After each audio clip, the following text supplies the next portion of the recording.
Hello and welcome to Surviving Mars. Yes, I've had this one on my eye since wow, good start. I've had my eye on this one even since it was announced last year by Paradox, and here it is. It's launching later this month. I think it's what, the 15th, something like that.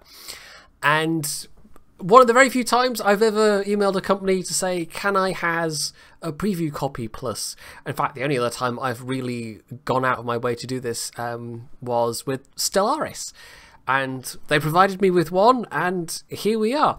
Now, I've got to be a bit careful here. There's a specific embargo still on review content until the 15th. We're allowed to show gameplay footage from today, but we can't do like any kind of formal reviews until the 15th. So I'm going to have to be careful about what opinions I give and how I give them, but I do have a whole bunch of notes typed out, so I will be doing a proper review video as well. So this is just, I'm going to be mostly focused on gameplay here, but you know, some things might come up as we're playing through the game. But I'm not specifically going to be going, right, this is things I like, this is things I don't like. I'm not going to be, you know, sitting here listing. So, it's by Haemimont Games, who made, what was it, Tropico 3, 4 and 5. So there's going to be some familiar elements if you've ever played any of the Tropico games. Some of that kind of design philosophy does come through.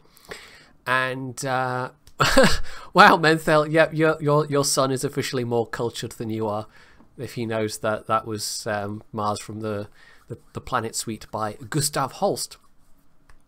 Anyway, so yes, where was I? Haemimont Games, yeah. So they have developed the game. Paradox are publishing the game, so it's not a Paradox dev studio game.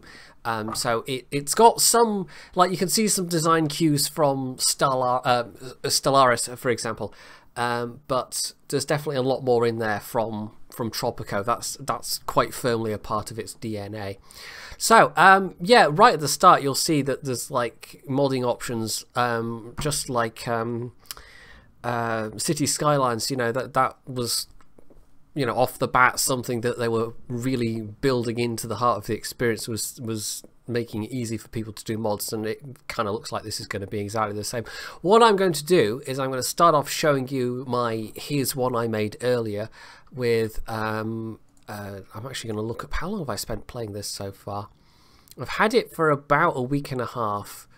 I have played 41 hours apparently, so we'll be able to see what a, you know, roughly 41 hour you know, save file looks like, and then we'll start off with a fresh start basically. So this was me having started with basically the easiest possible starting settings. The way you put the difficulty in is do let me know what the sound levels are like, by the way.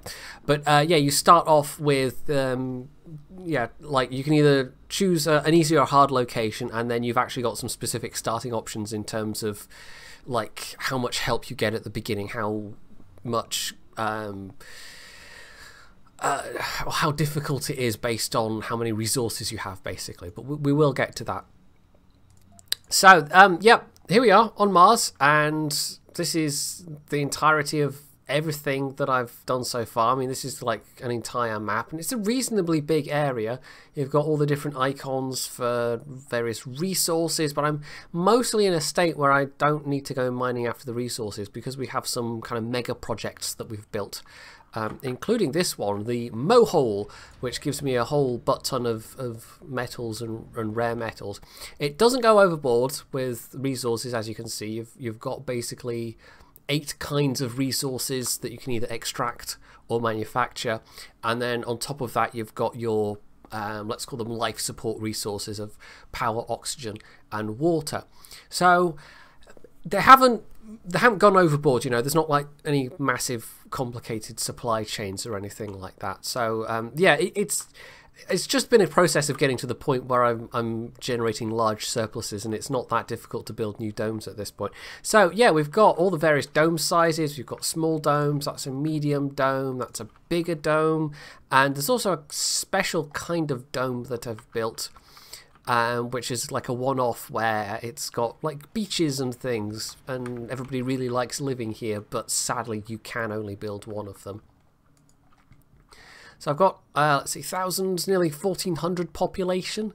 I've also got 200 plus drones, which are the main way you move things around. And, well, we can also, you know, there's some nice camera options in this game. We can take a little look-see and get some different angles. Although it behaves a little bit weirdly based on, like, if I'm holding down my middle mouse button to, you know, move around, it's a lot smoother to do it holding the middle mouse button and using the arrow key. So the camera controls are a little bit, you know, but you get used to it, I guess. So this is, you know, this is one view, and I'm going to show you right now a really nice feature of this game, photo mode, and it gives you camera controls. Look at that. Now you do have to remember, like, you can turn these things on and off, because otherwise I think it leaves them in, but you have to remember to turn them back on, which I'm guessing is a little bit of a bug. I don't think it's supposed to do this, but if you leave it turned off and exit out of photo mode, it will leave them turned off. So yeah, but it's nice. Look at this. You actually get some, like, field of view sliders, so you can kind of replicate, you know, if you've got a wide lens, or if you've got a, you know, quite a zoomed in lens, so you can do all this. You can change the time of day regardless of what time of day it actually is. So it's just a really nice feature, you know, and it means you can just take some nice pictures showing off your colony. And you've got other options. You've got a vignette option, and you can change the exposure. But I don't know why you'd play with that too much, but it's not like you can do a long exposure and have, like, lots of traffic trails everywhere. You've got the background fog density. It looks a bit weird when you put that up too far, and of course, if you remove it entirely, it also looks weird because it doesn't look like there's any atmosphere. Depth of field, which I'm guessing is mainly going to be, you know, you can't really see it here, but if you zoom all the way in, focus depth and all, yeah, there's just, I don't know, there's some nice camera controls. And also I forgot to put the markers. Oh, never mind, they've come back on. I wonder if they fixed that. Anyway, so this is all, like, super well developed. I've got, like, 1,400 people, oodles of power, lots of infrastructure. But I made some mistakes along the way when I was building, because this is literally my first save. So if I, you know, start off, I can maybe do things a little more efficiently at the start. And we might actually go with a harder difficulty option for the starting level as well. But yeah, it's pretty good. I mean, I'm going to say that right off the bat, you know, not review content, but, you know, I'm allowed to say I think it's all right. I think, maybe. Hopefully Paradox is not going to go, right, we're never going to give you anything ever again because you said you thought it was pretty good. I don't think they'd be that harsh, but anyway, so the central concept is you're setting up a colony on Mars. And what we'll do is we'll go back to the main menu and we'll launch a new game, and we'll see exactly how that actually works, and see how it compares, I guess, to other city building games, because it's kind of a city building game at heart. It's more of a city building game than it is like I feel more like a city planner than an administrator when I'm playing this. There's not really a lot in the, oh no, that was the quick start. I didn't mean to click that. That's me not paying attention, too busy talking. Yeah, I feel more like the administrator, not more like the planner rather than an administrator, because there's not really a lot of options in terms of, like, policies and the rest of it. Right, no, this isn't what I wanted, but I think this is the same. Okay, yeah, this is actually the same map area, but you'll see you actually do get to, no, not. I've just completely, I don't, like, it's fine. The moment I start, you know, going with OBS, I immediately forget how to game and how to brain, apparently. Right, we're here. Okay, new game. And we'll actually see what the startup options are. Is this a battered Mars? Get out! It's terrible. Deep fried Mars. Anyway, so these are your kind of first set of difficulty options, and you actually get, you know, a score bonus based on how difficult you make it. So it's not, I mean, it's kind of like you're kind of playing for your own ends. Yeah, I guess if you hit a certain point, you could say, right, I've beaten it, I'm just gonna stop here, or you could just keep going and see how far you could drag it out. But I don't, it wasn't the same experience as playing City Skylines, or, you know, one of the old SimCity games. It definitely wasn't like that. Maybe a bit more like Tropico, as I've said, but even Tropico, I think is it's got quite a different feel to it than this does. So mission sponsor, this just tells you how much money, how many rockets you start with, and rockets are actually quite important. So we could go with and starting applicants, you know, the number of people that want to move to Mars, and they all give various different things as well. So you can like buy applicants, additional rockets are cheaper because you can buy more rockets. You can start off with different technologies. That's one of the nice things about this, by the way. There's a semi-randomized tech tree. I didn't even show you the tech tree earlier, what the almost completed tech tree looks like. But this is one of the ways in which they want to give it replayability, is that I mean certain techs are going to be there every single time you play through the game, but a good amount of them are like completely, you know, it's up to chance. You don't know which ones you're going to get. So on different playthroughs it will be a different experience because you're getting different things handed to you, so your colonies will end up looking different. Right, so what will we go with? One of the more difficult ones, maybe? So the hard difficulty ones, actually, not only do you start with fewer resources, but you actually have drawbacks. Paradox Interactive. Yes, you can, obviously, you know, by this point in time, Paradox will have grown so mighty that they have their own space program and are sponsoring colonies on Mars. Well, I mean, it says right there in the game, so they've committed to it now.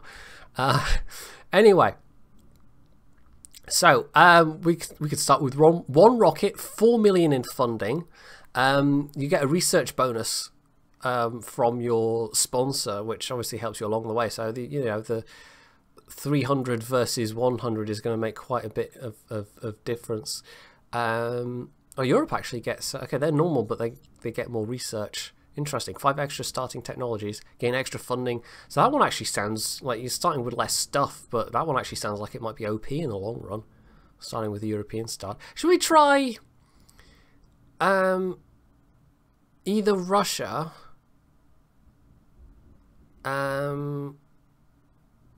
or Paradox? 1 rocket, 4 million funding. Shall we? Let's do it. I feel like I've gotten a handle on this game relatively well. The rocket scientist is OP. Yeah, if you start off, yeah, this one here, this particular, like you saw the little shuttles flying around, they're basically your only means of fast transport. The drones can transport resources around. You saw them carrying the little things around between the different resource depots, but you need for transporting people between domes, they either have to walk or you can use shuttles. So starting off with the shuttles is actually pretty OP.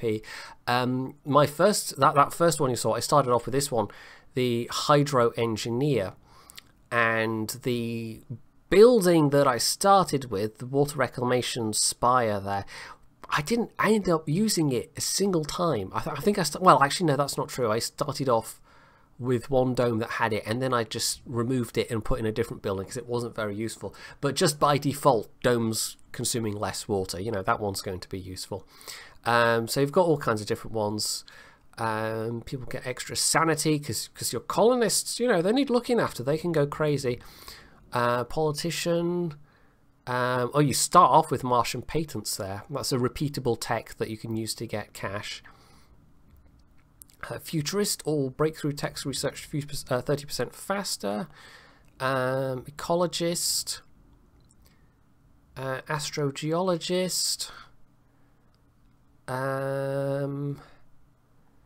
You start off with deep scanning, that's going to be useful, but you're not going to be able to do anything about it until you get the actual...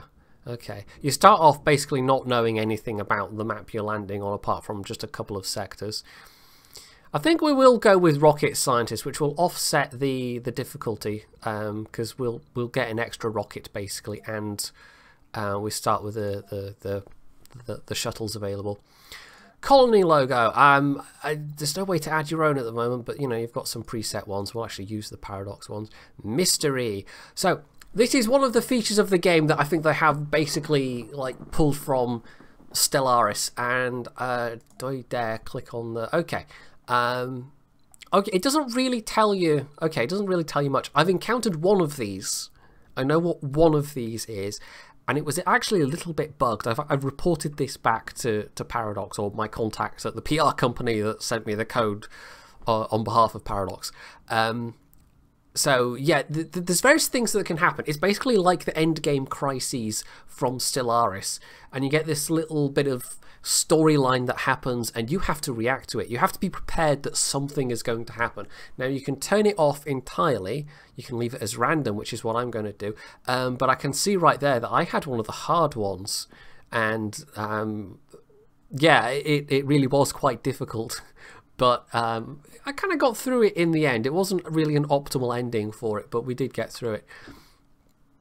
So we're going to start with 2 rockets, not a lot of funding, not a lot of research, only 75 starting applicants. But I mean, I'm aiming for this stream to be maybe 2 hours in length, so we're probably not going to get that far in that time. And I can just explain what I'm doing as I'm going along. So, well, there's a CK2 reference. Glitterhoof 1. Yeah, you can rename your rockets. I'm just going to leave that as it is, though. The Glitterhoof 1. Okay. The Brussels Sprouts one is because of the big well, there's Quill 18, DDR Jake's one of the other kind of big, like there's various Easter eggs that have been put in various games in reference to like the biggest Paradox YouTubers and streamers. Sadly, I don't think they'll ever do one for me, but you never know. Someday when I've got 50 bazillion subscribers. Right, so you start off with a couple of, like, you can buy prefab buildings from Earth, and you can actually buy buildings before you have the technology for them. We've also got, we've got a rover explorer. We're not getting a transport to start with. Last time I did. But we can't actually, we don't have the capacity in the rocket, so it's put the rocket up to its max capacity. The prefab buildings, we will want the fuel refinery, because you've got to make your own fuel to refuel the rockets to go back to Earth, because the rockets go between Mars and Earth. And there's one way to make money by exporting metals, which we might come to, but it can take a while to get to that point. And the other way, as I've said, is through repeatable technologies. Moisture evaporator. Yeah, we'll go with that because that's going to give us a little bit of... Or do we want something like a Stirling generator? Maybe later on. Right, 6 drones, polymers, machine parts. I think we'll forego the orbital probes. That frees up a little bit of funding and a little bit of cargo capacity. Or maybe we'll take 1. And we can have another... We can have 1,000... kilos of capacity, and we'll have 1 more drone instead of an orbital probe. Okay, we'll do that.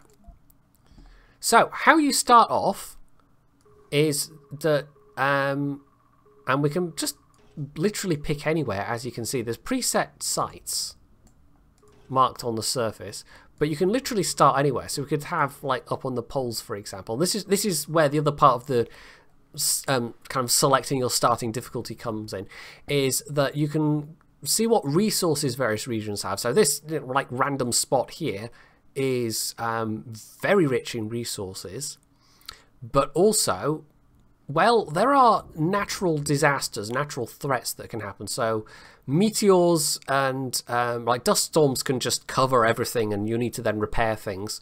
Dust devils, I'm presuming, are like little tornadoes that are maybe a bit more localized. I've not actually encountered either of those yet. The starting site I picked was where are we? This one here in Vallis Marineris. I'm not exactly sure how you pronounce that, but anyway, the very, very big canyon on Mars.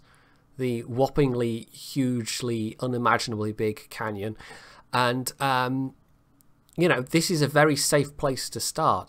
Theoretically, you could get all the different disasters, but I've only had a couple of meteors. It's been a very rare occurrence. So, you know, it's a lot safer to start with, but fewer resources. So we might pick somewhere a little more difficult. Just in terms of, I'm just looking around the starting resource place. So, I mean, this is like way up near the pole, for example. So cold waves are going to be a lot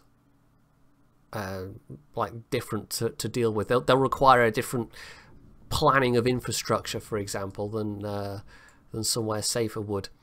And as I said at the start, I kind of over-engineered a bit for where I was based on my idea of what was going to happen. But yeah, right. So we just pick a random spot with a lot of resources, a lot of dust storms.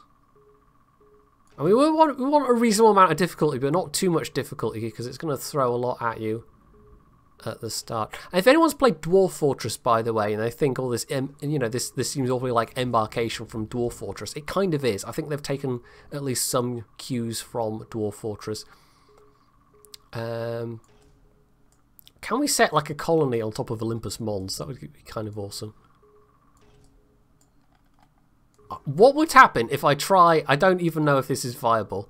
Dust devils and dust storms are apparently major problems here. Not a huge amount of water, but you can pull water directly from the atmosphere, which is what the moisture evaporator was. Topography, rough. Well, yes. I'm going to try this. What happens if we try and start a colony on top of Olympus Mons? I don't know. This might not work at all, but still. It's the tallest volcano in the solar system. It's so tall, it pokes out of the top of the Martian atmosphere. And the Martian atmosphere is not exactly, you know, particularly thick, which is... It's one of the issues that NASA and other agencies have when they're trying to send probes to Mars. It's why they need these, like... They either have retro thrusters or they have a crap ton of, like, basically airbags. Because parachutes alone are not enough. The atmosphere is quite thin. You know, you wouldn't want to walk out on the surface. Quite apart from the fact that the cold would kill you very, very quickly. There's also basically, like, even if there was an oxygen atmosphere, there would not be enough of it. As far as humans are concerned, you're practically standing in a vacuum. I mean, you know, there is some atmosphere. It's not like you're on the moon, but it's not a lot. So we're you know, in the name of Paradox Interactive, we're landing our first colony on the Red Planet on Olympus Mons because, of course, it looks like it's trying to just basically give us the crater. So we have to select. We've got one probe, so we can basically select a landing site and scan that landing site, and then we can land our rocket there. So do we want the high ground? Oh, we've actually already got one. Do we want the high ground or the low ground? And there is a way to, like, bridge the gap. It is possible. No, I don't think that's one of the things that can happen. I don't think Olympus Mons suddenly becomes active as a volcano. I think the plate tectonics of Mars has long since died down. Well, we know what's there, but there aren't any water resources, so that's going to be a problem. We can actually... Oh, there we go. High chance this sector contains. So it gives you kind of hints. So what we'll do is we'll spend our probe and we'll take a chance. And yes, there's water and a couple of anomalies. So we'll land up in this corner. And this is one of those games where you can use the WASD keys as well as the arrow keys to scroll around the map, which is quite nice. So yeah, this is our rocket. This is, you know, we're going to land it down. We've got concrete deposit. We've got a couple of surface metal deposits. We've got rare metal deposits. Have we got any just standard metal deposits? No. Oh yes, no, those are standard metal deposits, I think. Oh yeah, they are, because they've got the blue outline. There are also deep metal deposits, but we won't get to see those yet. Right. I'm trying to think where to place this, because you have to... This is one of the... I don't call it drawbacks or limitations, but one of the design choices that they've made is that quite a lot of buildings, if they have to have people working in them, because some buildings are just automated, the buildings that have to have human workers in them, you have to have it be within quite close radius of an inhabited dome. Basically, there's no way to shuttle workers back and forth. They have to be within very close walking distance of a dome, otherwise that building will just not work. So we've got our different technology trees. split into, well, you can see what they are there. There's also breakthrough techs, and as you explore the map and as you research some of the technologies on the regular tree, and you can kind of see how far it goes, certain breakthrough technologies will become available, and this is going to be the most highly randomized line of technologies, I'm guessing. There are going to be a lot of technologies on the rest of the lines which are just like, you know, always there, as I've said, because otherwise the game would be unplayable. But I'm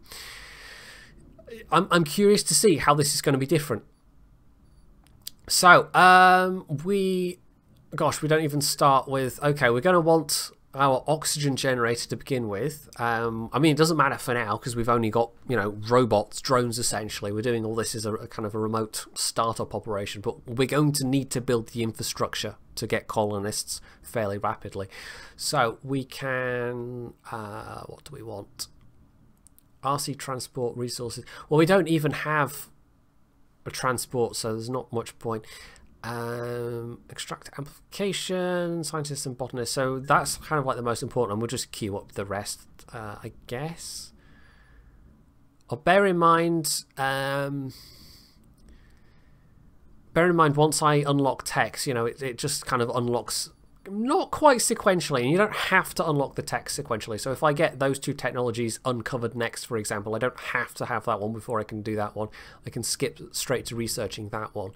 But we'll just do the two for now. And we're only getting 100 research a day at the moment, so it's going to take 10, well, 100 per soul. So it's only going to take 10 souls before we can actually get that. And it does automatically pause when you're in the menu, so you don't have to really worry about that. So it's giving us all the controls, but that's fine. You'll have noticed me, like, you can scroll all the way out to get to that. Like the big map, or you can just press the M key. There is a little quirk that I've found where you have to pressing the M key always takes you back to the last place you were, but if you scroll in instead, it will take you over the place where your mouse cursor is. So it took me a little while to get used to that as a control. So here we are. We've started off with our very first drone. So we've got a remote control rover, which it's basically a drone controller, so you can use that as a mobile drone controller because you have fixed drone control hubs, but to start with you've only got this thing. The rockets themselves can also act as drone controllers, but what we're going to do is we're going to transfer 4 out of 8, so we're going to transfer a bunch of these, and I don't think there's a quicker way to do this unless there is, and I just haven't found it, because I had to kind of figure out a lot of stuff as I was going along. There is an in-game help which you can access. Here we go, the encyclopedia. It's a little bit bare bones, you know, you can look up things, but it doesn't necessarily give you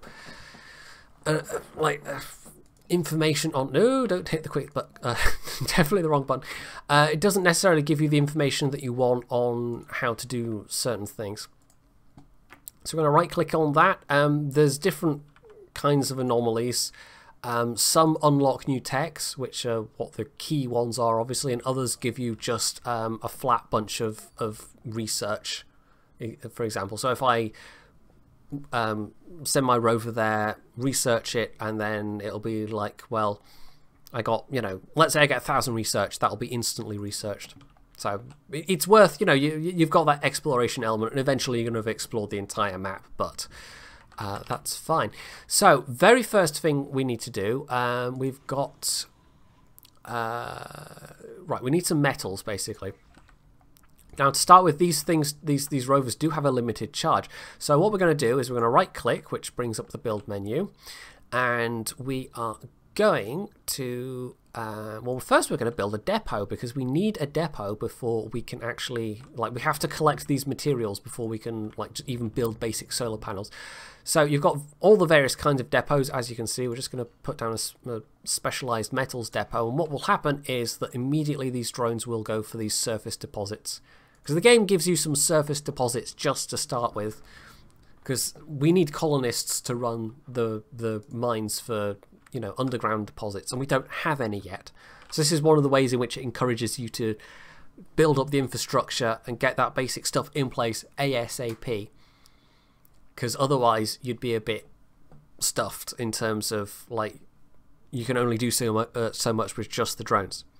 And this is also one of the reasons why starting with just one rocket is actually quite a challenge, because in order to get colonists, I would have to refuel this rocket and send it back, which means getting water set up. It means then getting a fuel refinery set up, and then waiting long enough to produce all the fuel necessary. And to get the fuel, I would need to then set up, obviously, power generation as well.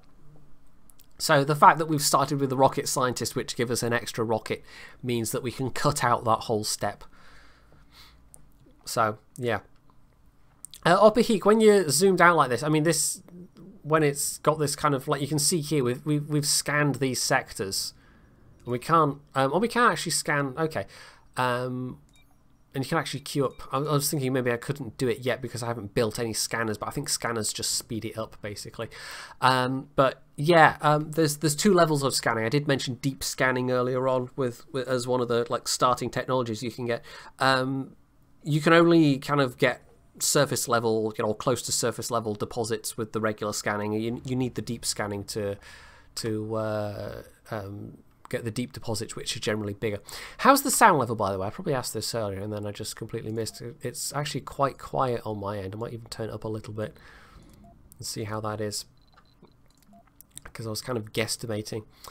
So, oh, you wanted it to be hexagons rather than square. Oh, I see.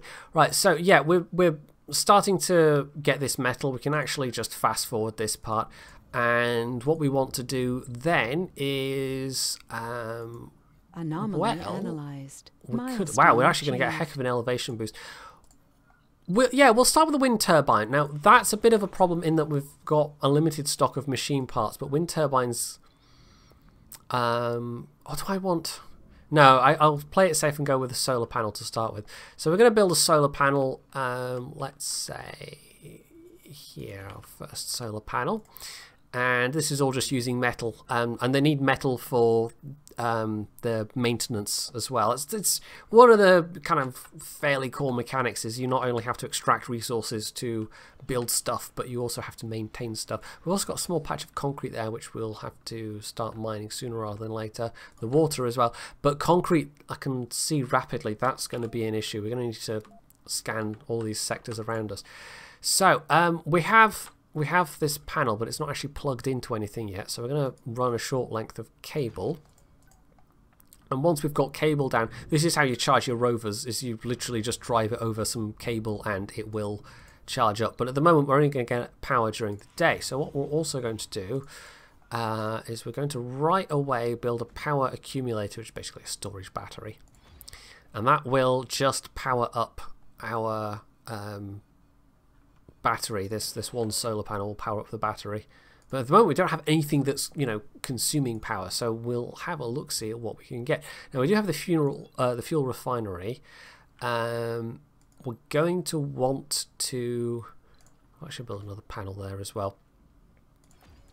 We're going to want to build well, first off, what do we actually need for the dome? 80 concrete, 20 metal, 10 polymers. So we might need to the fact we've already used some polymers for, we might need to buy in some more polymers, but concrete I think we can do as a next priority. So this is going to require machine parts to operate. So we're probably going to need to buy more stuff. Oh, thank you for the cheers, Ginge. So if it's kind of awkward, this deposit. It's like it is where it looks like it is, so I'm trying to cover the max possible area. And this is one of the UI could maybe be a little bit better here in terms of like not obscuring quite so much. We'll put it there, and I think that covers a fair chunk of that deposit. So we then need to run a cable. And okay, the drone's busily collecting all the metals from that there. We've got a couple more surface metals rocks, but the The drones have a kind of limited range. Oh yeah, there we go. The ones from the... well, the controller has a kind of a limited range. So, we've also got a moisture evaporator. So we might also want to start with... starting to gather some water as well. So if I, say, take a branch up here... And shall we also get a wind turbine going? It's a little bit... I don't know, but it should produce quite a lot of power. Although actually, no, theoretically it shouldn't. I mean, the wind turbines are one of the more unrealistic things in this game. This is not some kind of hardcore, you know. But we're on the top of Olympus Mons. There's basically no atmosphere whatsoever. So the fact that we can set up a wind turbine is completely ridiculous. But we'll just go with it. It's fine. So, we also do want, well, first off, a dumping site. Because stuff like this produces waste output that eventually is useful. It's like the only waste output is from extractors. You don't have to deal with you don't have to do plumbing, for example. That all just kind of magically comes with the domes, as you'll see. But what we'll do is we'll build a concrete depot there, and the drones will start whizzing back and forth and putting the concrete in there. So we need 80. We need more polymers. We'll also get yeah, we're going to need water set up, and we're going to need the fuel refinery set up, and we're going to have to fuel this rocket and send it back to Earth, basically, because one of the things we are going to need is more polymers. We're going to have to buy some stuff, essentially. And it's not like there's a massive rush at the start here. And here we go. We're actually rockets and shuttles require less fuel. Now that's actually more useful than the thing we had. So we're already getting some extra technologies available. So that's one I've not seen before. That's a new technology to me. That didn't appear in my other playthrough. So be it. Already we've got a new one. Jedi. The King of Ming, thank you very much for the resub. So, yeah, we're building that extra branch there. We've got sector scan. That's a bunch of concrete in that sector, apparently. Yeah, okay, go away. We're just scanning the immediate... Why would it let me queue up the next one? I don't know. What was I saying? Oh yeah, we're fuel refinery. So yeah, we're going to need to send the rocket back sooner rather than later. So if I can remember where it is. No, it's a little bit fiddly, the UI. It's not like it could be a tiny bit better, but never mind. So if I build that, say, there, and we're having to build stuff kind of like within the range of the rocket for the time being. Also, is my science rover done yet? Yes, so let's just scan that other anomaly. Yeah, so that needs basically the other kind of infrastructure, which is piping. And we also need a water tower. So we'll actually just build the water tower like practically next to it. The only kind of intake of water we can immediately get. Well, we've got this prefab. There's also water there, and we can build a water extractor relatively easily. So this is all asking for pipes, so we can just pipe it all up fairly easily. And we'll see. We've analyzed material from the anomaly. Oh, hello. And it completely validates our hypothesis on abiogenic petroleum. Interesting. This is a new event. Okay. So we've discovered Mars somehow has... Okay, I don't know. Okay, conduct on-site volatiles experiments. This is a new one. I've not seen this before. I get 10% to physics research boost. I can get 10% to engineering research boost, or I can just immediately get funding. Well, gosh, physics or research? I can't even... Okay, it'd be nice to bring up the menu there. I'm just going to go with engineering, I guess. Getting a 10% bonus anytime we're going for engineering techs is actually going to be quite useful. So there we go. It's knocked off. In fact, it's just knocked off 10% of the cost, so we can get it that bit sooner. Right, so we've got... Wait, how do I get the outline of that? No? Milestones, overview. There we go, that's the one. So we're generating a power surplus, which is probably going to be... Yeah, that's okay. That's producing a decent amount of power for an unupgraded turbine. We can get upgrades for things as we go along later. This, by the way, you will hear the lady say things about faults quite often. So anytime there's a fault with a pipe or a cable, it costs 1 metal to repair. Your drones have to come and repair it, and basically it doesn't mean that everything beyond that point gets cut off. It just means that you start bleeding energy. So we're actually running a power, like we're minus power at the moment. So that's fine, but the battery is taking up the slack essentially, which is why we built that. But that does cost me polymers to maintain, and I've only got a limited stock of what I brought from Earth. And talking of limited stocks, we'll actually construct a universal depot so we can unload the rest of that rocket. If I just build that up here, that'll be fine. So all the everything will come from that. And we've also got, you know, we're refueling straight from the refinery. We'll build a fuel depot there as well. So there's a bunch more stuff we're going to need, but at the moment we're just fueling up this rocket in preparation for sending it back. Now we can use this to essentially like extend our reach a bit and get the water extractor going, but we don't have the ability to build drone hubs at the moment. So that's going to be an issue. We need to buy a prefab drone hub with the next cargo rocket as well. And we're going to need some funding for that. So we might have enough funding. We've got a definite list of priorities. Building stuff doesn't cost you anything. You can dump money directly to get more research, or else you can just, you know, buy stuff from Earth. On Mars itself, it's all about resources. There's no money involved. So what we can do is we can, because we want...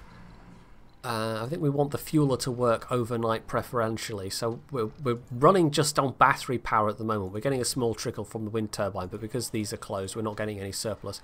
So we want the kind of like the fuel system to take priority, so we're going to put that onto a low priority. So what happens is, once the battery fully discharges, this will stop working.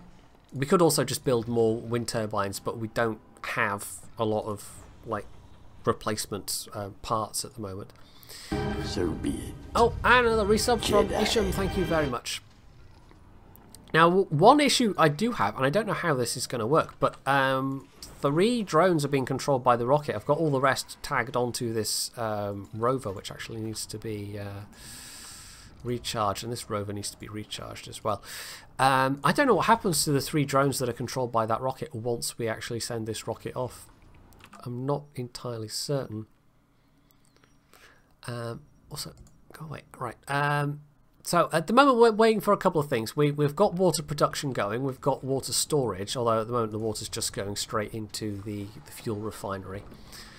But we're going to need oxygen for our colonists as well, and that's what we're researching with our first technology, is the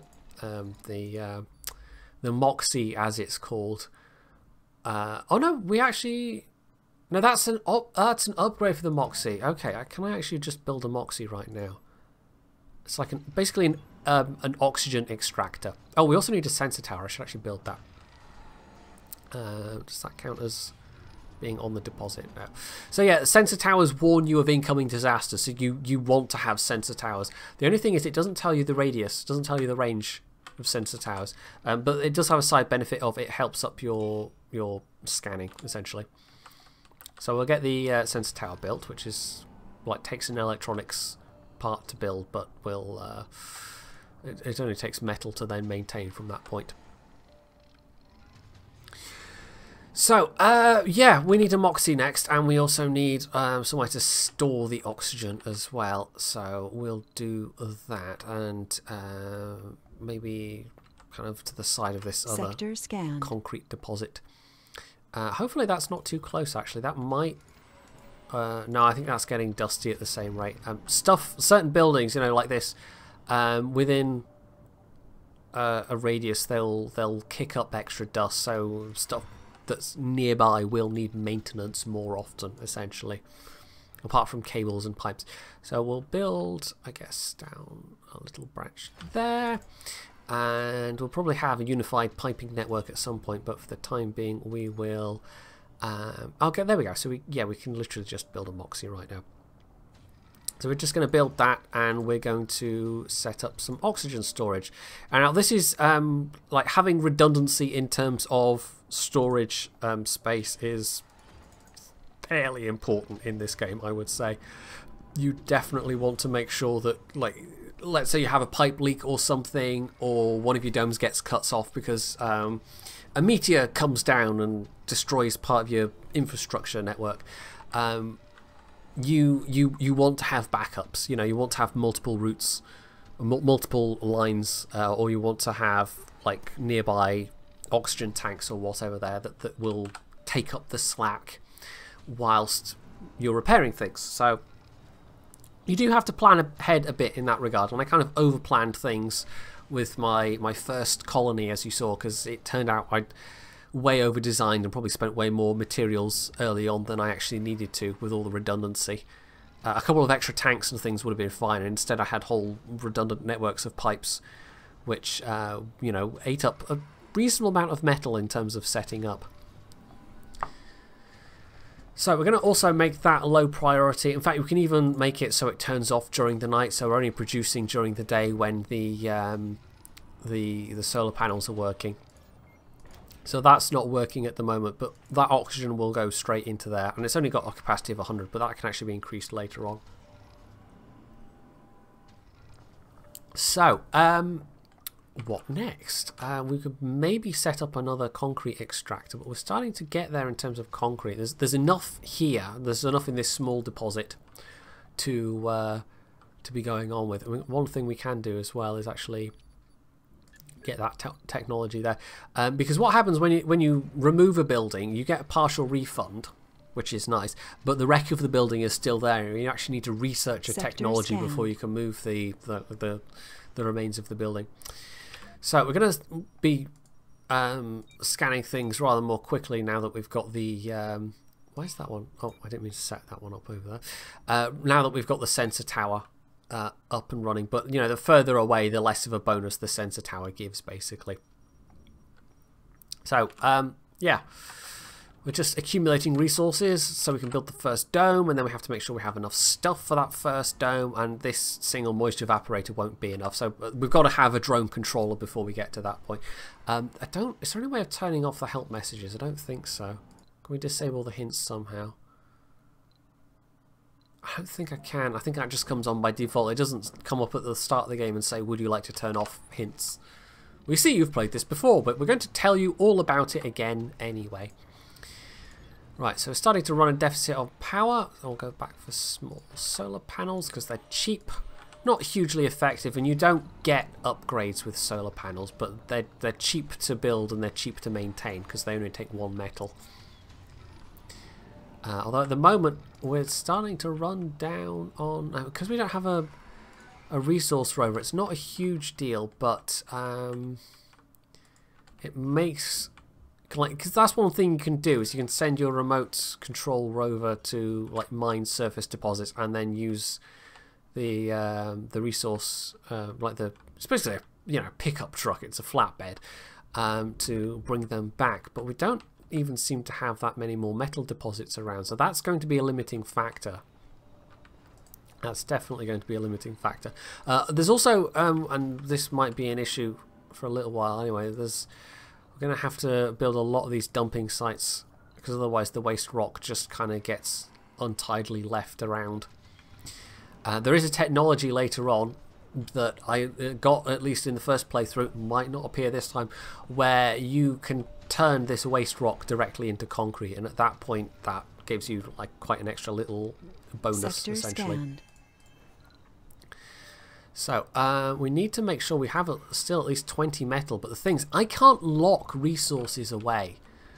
It is one of the slight issues I have with the game, is that there's you can set up all these depots, but compared to say the Impressions, like the Sierra published city builder games, Pharaoh and the Caesar titles, and didn't they do one set in ancient Greece as well? That for me, you know, that game is a really good example of how you do depot management really well, in terms of you can lock certain depots, so you can have like stockpiles that are locked that can't be withdrawn from, and you can have depots that, you know, will draw from other depots. You can set up almost like distribution networks, and you can't really do that in this game, so it's a little bit of a problem. Zeus, there you go. Yeah, I knew it wasn't just called like Greece or something like that, but it was set in classical Greece. So we're still running at a power shortage. Well, we are when we're overnight anyway. How close are we? We need the polymers. I mean, hell, if we run too low on metals, we can also just buy some metals from Earth. We've got that 2 million funding still. We're getting there on concrete. We're almost there on concrete. We'll need a lot more power in place, though, because just the dome alone consumes 15 electricity and 1 oxygen and 1 water. So we're producing 1 water, but the thing is, the more population you then have in that dome, the more the individual colonists also consume water. So it's not just like 1 water per dome. It's not quite that simple. At least I think it's that way. I could be wrong. So we're slowly accumulating some oxygen as well, so that's fine. That's just quite a low priority at the moment. Right, so yeah, we'll go back onto the fastest speed at this point. We're just waiting for resources to accumulate. There's not a lot else to do. We're about halfway on that technology. Which I didn't even need to... I thought that was the one for the... but no, you start with a Moxie, because of course you do, but never mind. It's still a useful one. It basically, you know, that's an upgrade for the building. So I think most upgrades are polymers. And it'll, you know, bump it up to like 3 instead of 2. Sector scanned. So yeah, we're just scanning the stuff around us, seeing what we can find in terms of useful resources. Once we get a dome down, the question is, which of these deposits do we want to build it near? There's actually 2 different things going on. So you've got the absolute amount of material that's there, but also the grade of the material.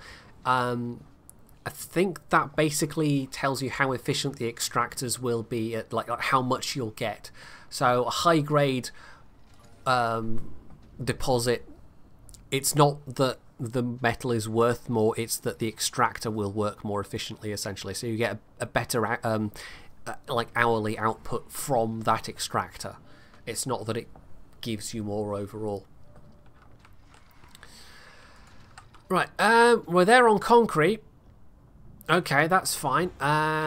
We are just waiting for this rocket to fuel. Gosh, okay. 100 fuel. That's really expensive. I hadn't even realised. I thought it was 40. I guess that ties with the difficulty level. Oh, thank you for the follow there. Rick 046 or 0046. Thank you very much.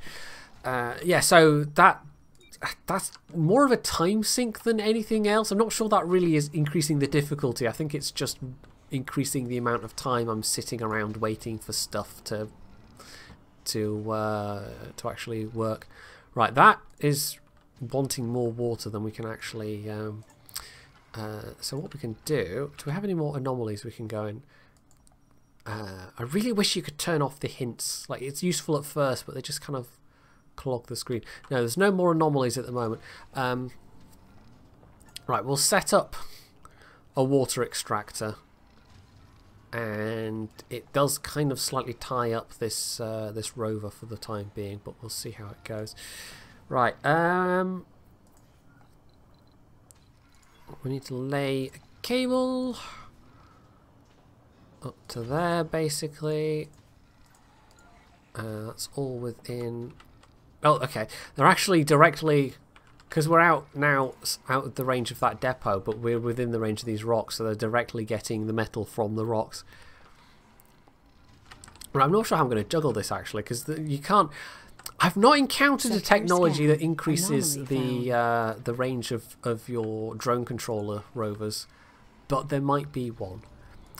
The best, as I can figure out, is the game kind of does it semi-autonomously. So if I build that there, what will happen is these drones will transfer what we want to the kind of intermediate depot, so that these ones here. So you're going to be building a lot of depots, basically. This is just kind of how you do it. You have to be able to build enough depots that the rovers between your different rover control stations can basically daisy chain the resources to where you need. Once you get the transport stations placed down, where are we? Anomaly analyzed. The shuttle hubs, and we can build the shuttle hubs right now. They can basically fly anywhere, but they consume fuel. But I don't think we have the resources for building that. No, we can build that from the start, and that's going to be actually a pretty big boon. But for the time being, we're just reliant on this daisy chaining, basically. So we're going to build this water extractor, and we'll just build it on the edge there.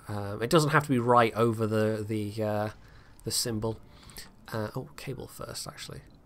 Slightly annoying, the cables and the pipes are in different menus, but never mind. So what we're going to do is... no, I always lose the pipes. Basically, we're just going to build along the track of the cable. And it helps keep all your infrastructure kind of more or less, you know, neat and tidy. So that's fine. And that's actually full at the moment, so we can turn off the Moxie entirely. And it will still get Sector dusty scan. and require maintenance even when it's turned off, but it's not using power and it's not getting repaired by the drones, so it'll just sit there, and unless something smashes into it from space, or I don't know, something comes along and damages it, it'll be fine. Right, so can I set up... Okay, I can set this up to automatically come back, but I don't think we want to do that, so we'll actually turn that off. This is one of the things you can do. I mentioned earlier on, you have a way of making money by exporting metals. It's the rare metals. There's these ones here. Now, you do use them yourself for making electronics, but you can also export them back to Earth, and they bring in a fair price, and it's one of the earlier ways of making money, and it's something we're probably going to have to do. But at the moment we can't do it because we need actual population on Mars before we can set up a rare metal extraction mine. So for the time being, it's literally just all we can do is put on fuel. But one of the things you can do is, you know, toggle whether you want rockets to gather those metals for export, and then you can also set it up so that they'll automatically travel between Earth and Mars and load up every time. So that's what those options are. We've also got the option of actually scrapping the rocket, but it's probably not recommended. Well, at this point, it would definitely not be recommended. Cable fault reported.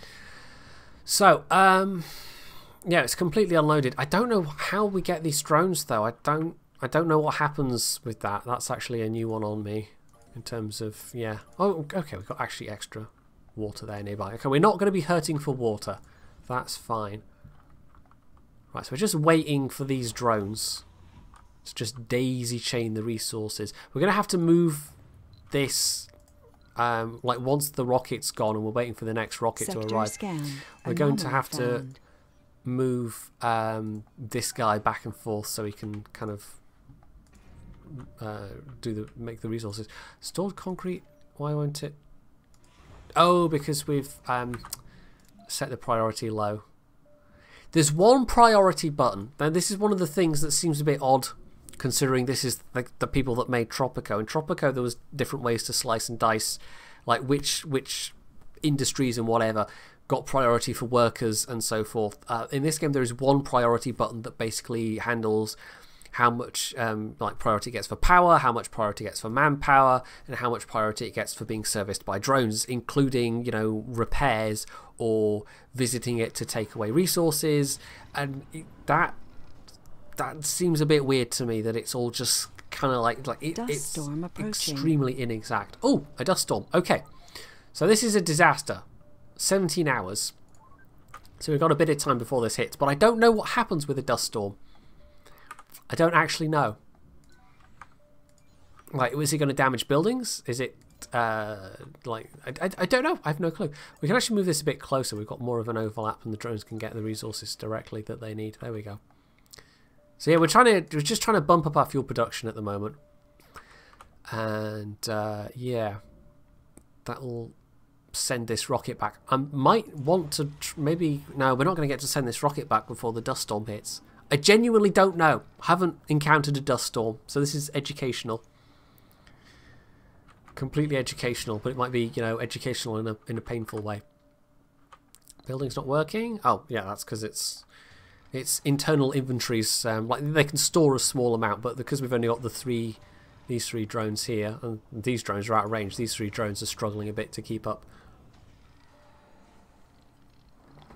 So, yeah, we're just waiting for this dust storm now. This is definitely a bit more challenging, just in terms of juggling everything. But I think it's also maybe just making things more slow. Sector scanned. I think beyond wanting to just see what it's like, you know, if you're trying this game for the first time, I think just go with the, you know, easy settings and figure out what the game is like. I'll say right out, and I meant to say this at the start, you know, this game's available for pre-order. I would not recommend pre-ordering this. I would wait for people's reviews to come out before you make your opinion as to whether you want to buy it or not. Because I'm just showing you gameplay at the moment. You know, I'm talking a little bit about what the game's like, but it's got some flaws. It's not like when Stellaris came out and it kind of felt like half a game. Like there was a really good solid groundwork there, but there was so much that was missing. It's not quite at that level, but I have some issues with this game, so I would not pre-order it if you're thinking about doing that. Just yeah, I should have said that at the start, but never mind. I've remembered eventually. Yeah, the protocol drones. There's a lot of references like that, like the disaster, the end game crisis I had in the first one was a completely nerdy sci-fi reference, and I won't say what it is because it will spoil it completely. But yeah, it was some good classic 70s sci-fi that they referenced, and it was really quite it was quite an entertaining one to deal with. Right, the dust storm is about to start, and I don't know. I don't know what this is. You know, you would think again, Olympus Mons literally poking out of the atmosphere of Mars, but apparently we can have windmills and dust storms. It's completely logical. Right, we might actually even want more water storage because there's not a lot of. The only problem is the more storage that we build, it's more stuff that gets eaten up in maintenance. So actually, no, we won't do that, even though it's. Well, this is only going to work. This is only going to extract as much as is needed. Basically, the water extractors are quite intelligent. Right, a dust storm has started. It will contaminate all your buildings and drones with dust, potentially causing malfunctions. Moxies and moisture evaporators will not work during dust storms, while wind turbines will generate more power. So I don't visually know what this is going to look like, but I guess we'll see. So that's turned off. Are we not? Do we not see it? Oh, maybe because we're. Oh, I see. Because we're at a higher altitude, I guess. So in the actual caldera, well, at least I assume this is supposed to be the caldera of Olympus Mons. Yeah, that looks different, but we're up here. And we're getting a bit of extra power, but not a huge amount. Yeah, visually that doesn't really look different, but I guess because we're at a much higher elevation.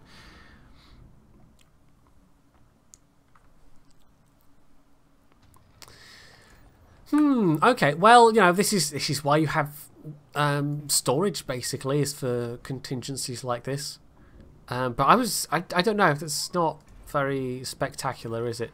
You'll have noticed, by the way, like these bars fill up, and when I first started playing, I thought you had to keep on top of it, and I got into this mindset where I was just continually clicking through things and manually telling the drones to fix them. It took me a while to figure out you don't have to do that, because the game doesn't tell you that you don't have to do that. But the thing is, if you let it go like that, then once it kind of tops out at you know, as red as it can be, as it were, at that point will have a much higher chance of malfunctioning, at which point the building stops working entirely. Sector scanned. But it doesn't like it's not like it needs more resources to actually to fix at that point. Right, so we can actually I think we'll just concentrate on the nearby sectors for the time being. We can send our rover Research complete. off, although we'll need to charge it up first. In fact, we need to charge that one up anyway. Where's the science rover gone? Yeah, we'll charge that up and send it off. Right, so we've also gotten some technologies unlocked. Drones and rovers move 25% faster. We'll go with that one. That's actually going to be quite useful, that 10%. So that just that random event that gives us the option of choosing a 10% bonus to research. That is going to be genuinely quite useful. There's a couple of, you know, like you can get random pop-ups like that, and it mainly centers around when you go and scan anomalies. Otherwise, it doesn't give you a huge amount of random events outside of disasters.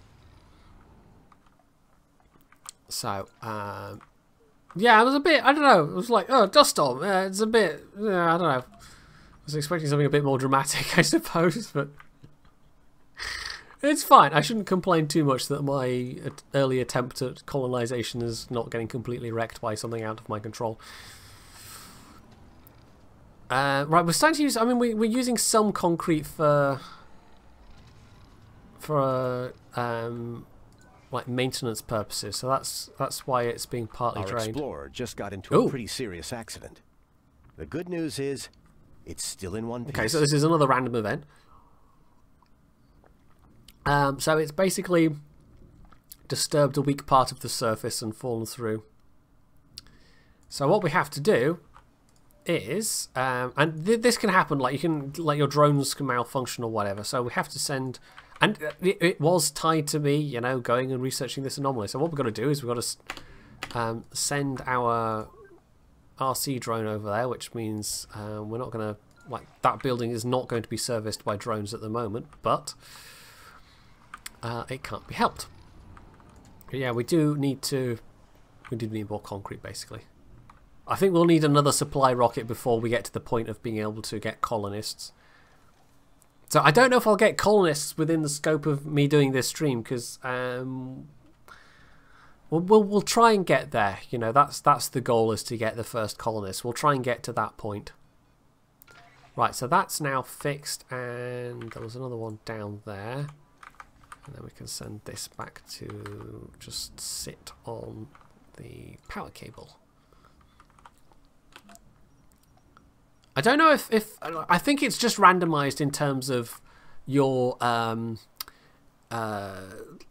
the anomalies you get and where they are, and the resources you get and where they are. It might be fixed on the like the default start points, but I don't know. I don't think it is. I think it's randomized, but you know, the amount that you get, the distribution that you get is based on where you start. Well, we saw that at the very beginning. Right, so how are we doing?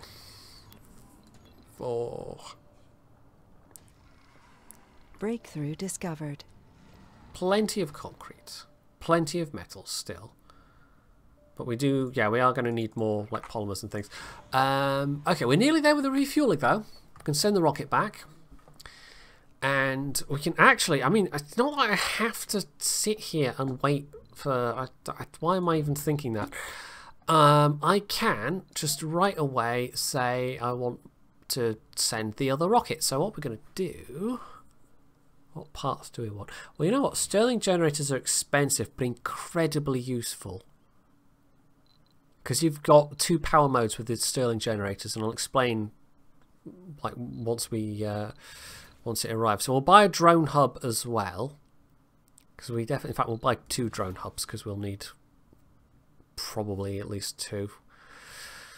The one Stirling generator, we'll just go with the one because they're expensive, and then we're going to need more polymers, and this is going to eat up quite a big amount of my remaining funding, basically. Machine parts, 5 machine parts, I guess 5 electronics. I guess we'll go with that. Anyway, so we've launched the rocket. We can actually then see down the bottom the progress of said rocket, which is called Knight Rider, apparently. It does just randomize the names. And we can almost send this rocket back. And you're using the same rockets for both cargo and colonists. I don't know why I didn't think, oh yeah, I've got another rocket. I don't know. Well done, brain.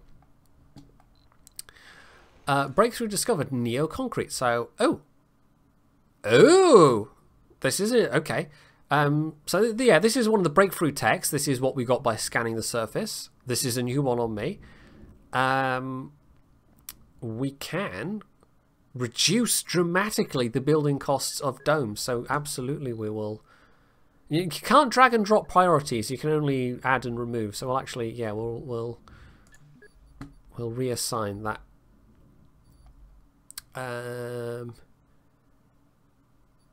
And maybe I love the quotes, by the way. I do like that about this game. So not all of them do come with quotes, but a lot of them, like, you know, they've come up with relevant nerdy quotes. So, you know, one from Neil Armstrong there, one from Terry Pratchett. Fungal farm. Do we need the fungal farm? I guess we'll go with the hydroscopic upgrade because that one would be quite useful.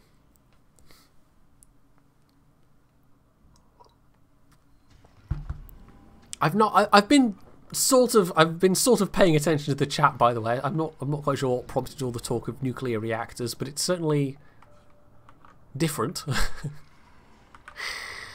So that's got to be nearly ready. Yeah, 4 more fuel. So we're getting there. We absolutely did need that fuel prefab. Although we probably could have. Can we build them yet? No, we don't have the technology yet. So yeah, we did need the prefab. We're going to need some other prefabs as well, but I think it's going to be quite slow going with this one compared to my other playthrough. Like, it took me 40 hours to get to that point, and that was on the easy difficulty. And I could have stopped playing. You know, that's probably about 5 or 6 hours over the point of the end game crisis. But I just decided to keep going because I wanted to see what the mega projects were like the Mohole and the dome that I showed you.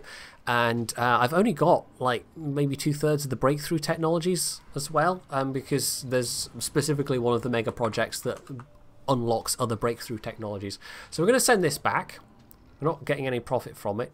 And milestone achieved. I don't know what happens to the 3 drones. I guess the 3 drones just kind of sit there because they don't have a controller. So we're going to need to just use our drone controlling vehicle for the time being. It's our only method of like moving things around, and it doesn't have a huge radius. So we'll have to keep an eye on this water extractor to send drones.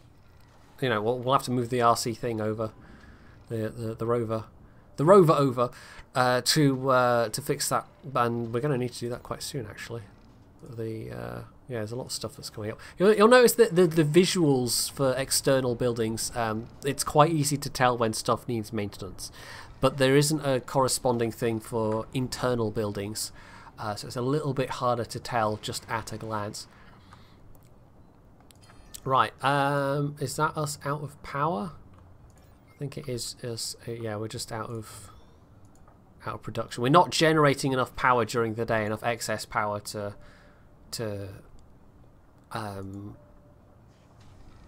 like, or maybe it's more that we don't have enough battery storage.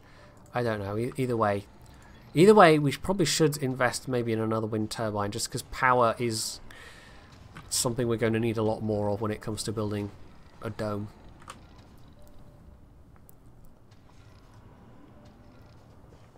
So yeah, we'll order another power turbine built, which is using more precious machine parts. Maybe I shouldn't be building it so close to the concrete extractor. Maybe that's a mistake.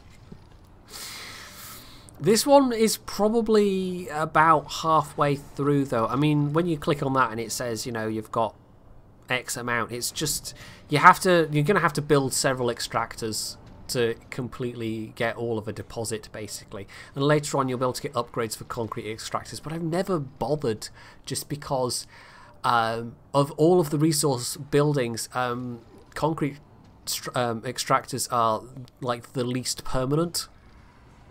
You just have to like replace them really quite often, and the rest of them you just put down. And things like mines, for example, you know, you don't have to, like, it takes a while, like even that's only 600 odd, it's going to take a while to get through that. Whereas, you know, concrete extractor it's going to be a much quicker affair in that regard. Right, so I just put the rocket down on more or less the same spot we launched the first rocket. And apparently, yeah, the drones do just stay behind, so they're just all sitting there panicking because they don't have a drone controller. So, there we go. The rocket's landed. They're going to start unloading everything, and I think we should be...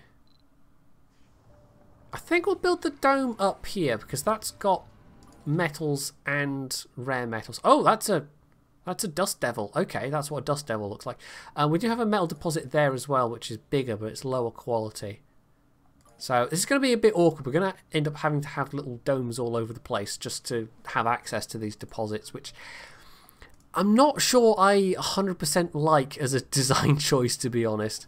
But I will cover that in the actual review a lot more. Right, is that going to be... No, that should be fine. So that is us building our very first dome. And, oh, there we go. I've got prefab for the Stirling generator. Right, so the Stirling generator, we'll explain that in a moment, but it's a very, very useful thing to have. They're expensive though. They cost polymers and electronics to set up, and then they cost polymers to actually maintain. Except they have a mode which is basically maintenance free. And that's one of the reasons why they're so useful. So once they've built this prefab, we'll be able to see exactly why they're so useful. But anyway, we're going to have to turn the Moxie back on soon as well. So we'll... Oh, no, that's the wrong thing. Delete that. It's literally just the delete key, by the way, to get rid of stuff like that. Right, so we'll build that up there, and we'll build that to there. So the Stirling generator, it can be open or closed. When it's open, this bar, you know, the maintenance bar will just fill up as normal, but it will also generate twice as much power. So these are really useful as kind of like a baseline. You can build a bunch of them. It gives you just 10 power off the bat, and it's quite expensive for only 10 power, but you know, it's all the time power as opposed to the solar panels, which only give you power during the daytime. And you know, if you're starting to run a deficit, you can pop it open, but otherwise you can just leave it closed, and it doesn't cost you anything to maintain, which is incredibly useful. So, okay, they're fueling up that rocket. The other rocket has arrived at Earth. So basically, once the dome is built and once we're confident we have enough, like, technologies, we'll actually start the Moxie back up, and we can even upgrade the Moxie at this point if we need to. Why did I build on the surface deposit? It's not actually built on it.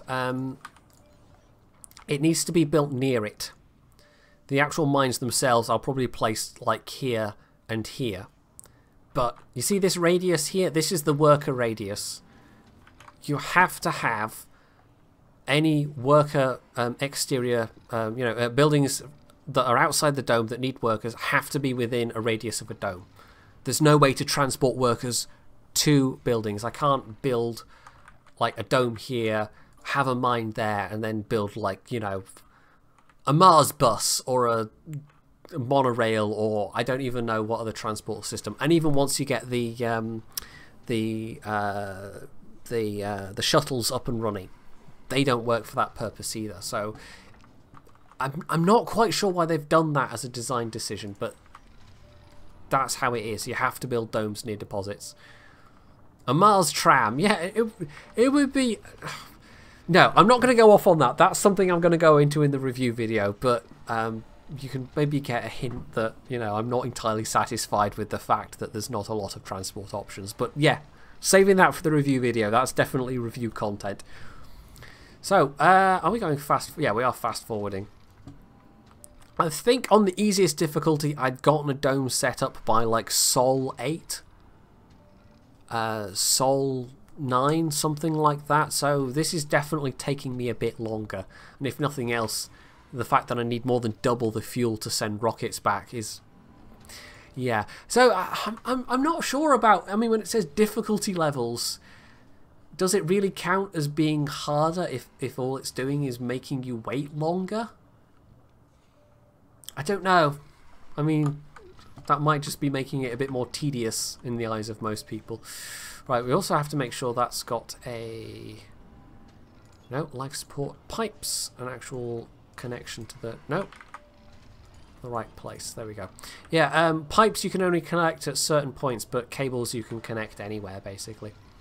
So there we go. It's we've brought all the resources, and now they've done the actual construction. Achieved. And bam, there's our first dome. Now, you can actually change the appearance. There's 2 skins by default. And I think this is going to be like a lot of the early mods that pop up for this game will probably be reskins of buildings. I mean, it depends how easy it is to do, but given that it's all built right into the main menu, I suspect it probably won't be that difficult. But we can also rename domes. You've also got things like you can quarantine the domes. You've got the usual priority settings. I always set domes to be high priority because you don't want a dome to malfunction. Right, filter by trait, so we don't want that. We want, where is it? Rename. So we're going to call this one the Hello Twitch Dome. That was very imaginative. So, yeah, there's our first dome. All we need now is colonists, but we have to make sure we have enough stuff. So we're actually going to turn on oxygen production. We've got the 1 food, we've got the 1... not 1 food, we've got the 1 oxygen, but we don't have enough water. Oh, and that's because we don't have a drone controller, because that was one of the things. So we're going to put down one of our drone hubs, and that will now cover the entire area. So we're no longer going to have this restriction. You can actually, we'll be able to see once this is built, this prefab, you can restrict the area that you want the drone controllers, the drone hubs rather, to cover. But I don't, I've not really found a use for that. I mean, it's a thing you can do that they've put in as a slider that doesn't seem to have that much of a purpose, to be honest. Right, so, there we go, Twitch chat saying hello to the dome right back. That's very polite of you. So yeah, that's the reason why we've got a deficit of water at the moment, because this thing stopped working because it needs maintenance. So this will automatically come with a couple of drones. And we've also got the 3 drones that are currently assigned to the rocket. Out of power. Oh, can I send my rover to rectify that? Or what will happen? Will this No, it's going to the metals deposit. So how do I rescue an out-of-power drone? Do I just have to transfer out one of the drones and then transfer in that drone? And I don't actually know. Why is it? Oh, okay, yeah. Sorry. Why isn't it moving? Yeah, it has to wait for the drones to get on board. That's why it's not moving.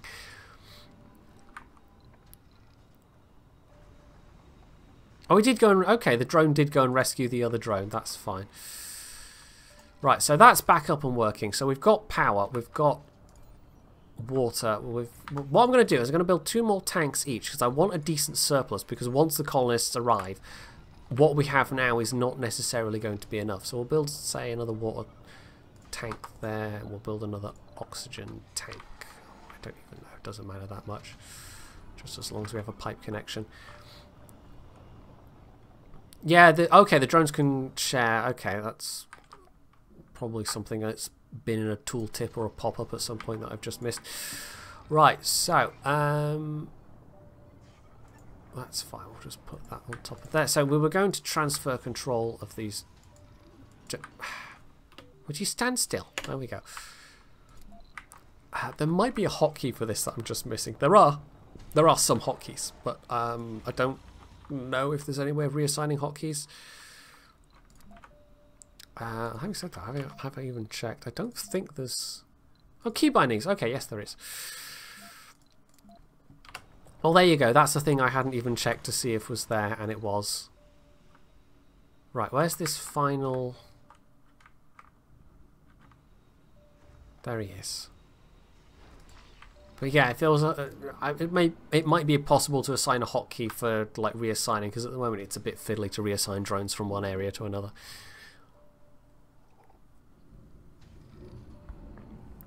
So, oh, I don't even have to. Why am I pausing that? I don't know. Force of habit from playing, you know, games. A lot of times in games, it you know, you have to pause things yourself. So, colonists. We want colonists. We have 12 that we can get to start with. We don't have anything in the dome at the moment. That's something we're going to have to build. But, you know, the rocket's going to take time to get here.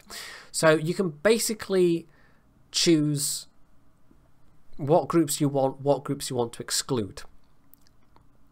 So, at the moment, you know, it's got some defaults, so we're not going to get any children, we're not going to get any elderly, you know, colonists. We want youths, adults, middle-aged, so okay, that's fine. Specializations, so again, it's like embarking in Dwarf Fortress, where you can choose what you want your dwarves to be. There's obviously a much shorter list here, but we're going to want various things. So engineers we'll want, security, geologists. Actually, we don't want engineers to start with. Or do we? Maybe we do. Can we actually... So be it. Can we get polymer production already? And thank you very much for the resub, Katrina Drummond. What was I looking for? Polymer. No, polymers we'd have to build as a prefab, so there's no... There's no point getting it yet. People who work in buildings that they are specialized for, they like work more effectively, so the output increases essentially. You could also, you could have like, you know, men or women only. It would be a very short-lived colony if you had, you know, just one gender. I like that it also has other.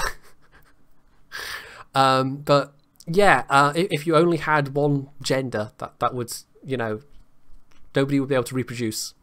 You can also do that with the dome settings for the people that you want in dome, because you can basically, in the dome you have this list as well. You can select your preference for people who will move to that dome essentially. So yeah, we're not going to do that. So we can select perks that we want. So workaholic.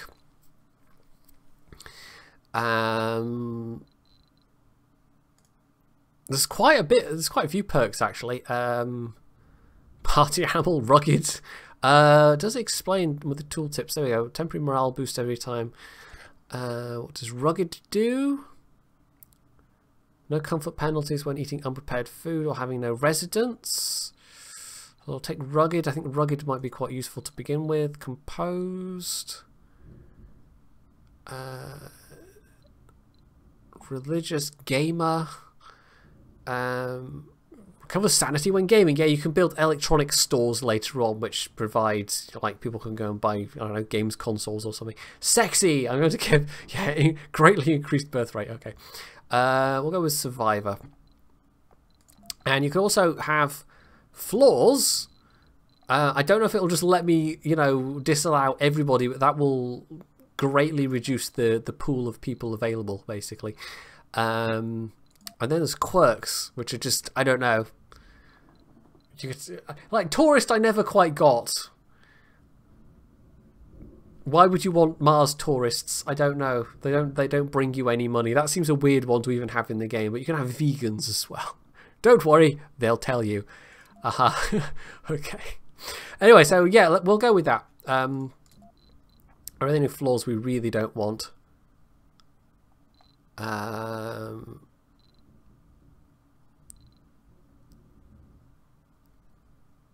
Don't think so. I mean, I've not had much difficulty with this anyway, but we've got more possible disasters. Yes, it's telling me I haven't built any residences, but it's fine. We're going to do that. That's our next thing. So the colonist rocket is on its way. Oh, it doesn't come with a lot of food though. Now on the easy difficulty start I had earlier, that I showed you earlier, I had like masses of food. I basically didn't have to, until I was maybe like halfway through or more, I didn't have to start seriously building up my own food production until relatively late. But that's not going to be an option. So we're going to have to start off with right away building food production.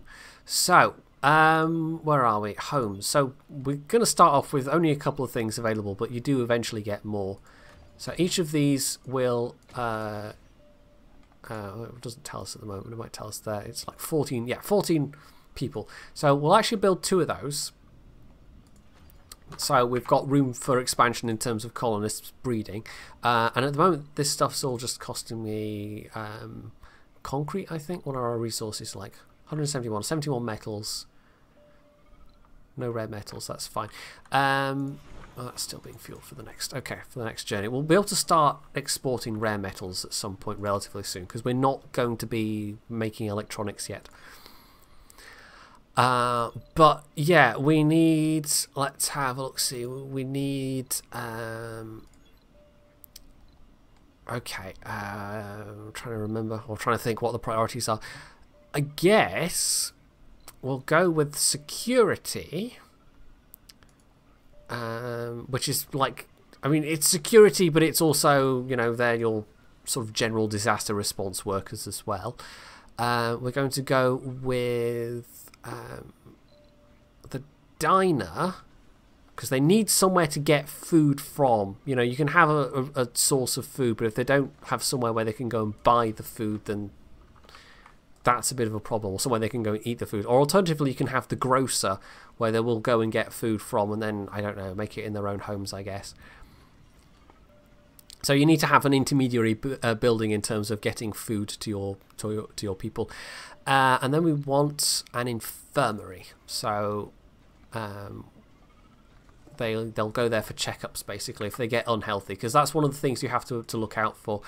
If you click on the dome, the Hello Twitch dome, we can actually see that we have different kind of bars. So it'll tell you kind of like the aggregate scores for everybody in the dome. So you've got the average health, average sanity, average comfort, and average morale. And you need to try and, you know, keep all of these as high as possible.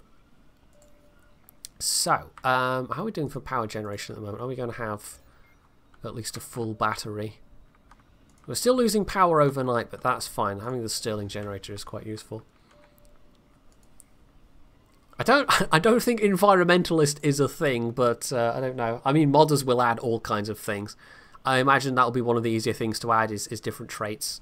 But well, I mean, having said that, maybe it won't be, because you'll have to like program in behaviors and likes and dislikes. Right, we probably will need another farm.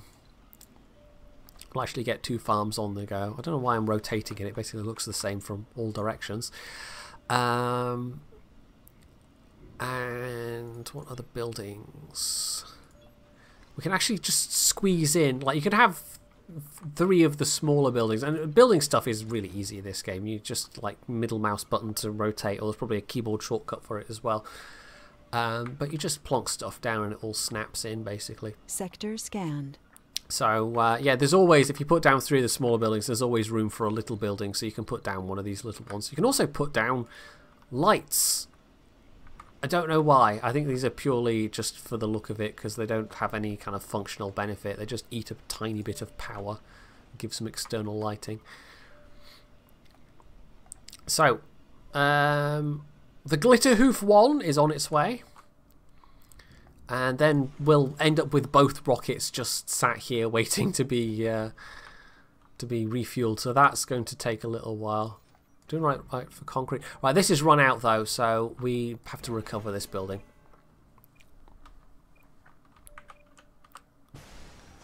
And we can't yet actually remove it, so it's going to make building another one to cover the rest of this deposit. We can't do it because it'll overlap the work area of this one. So that's where we're waiting for this this technology here. We could have waited for this technology to finish, and it would have cost far less concrete to... not far less concrete. No, that's that one. Okay, no, this is the one where shuttles require less fuel. Okay. Okay, that was just going to be useful anyway, so that's fine. We could have waited for the concrete one, but no, there wouldn't have been any point. So the next priority after we've gotten the in-dome services set up and just making sure that everybody has enough to stay alive and everybody has something to do... Because I think unemployment does have negative effects on sanity. The next thing we'll want is the metals extractor. So I'll place that there at the edge. Again, this will kick up dust, so if it's too close to other things, it'll just like cause them to need maintenance more often, essentially. So we'll get that starting to be built. Building's not working. Well, that's because there's nobody living here yet, but you know, you kind of need to build stuff in advance of people being here, because otherwise that could cause a bit of a problem.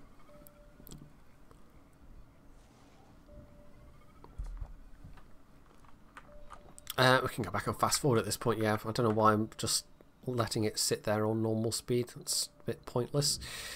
And we'll build a couple more solar panels as well, just so we've got a bit more power generation going. So another, say, 15 power.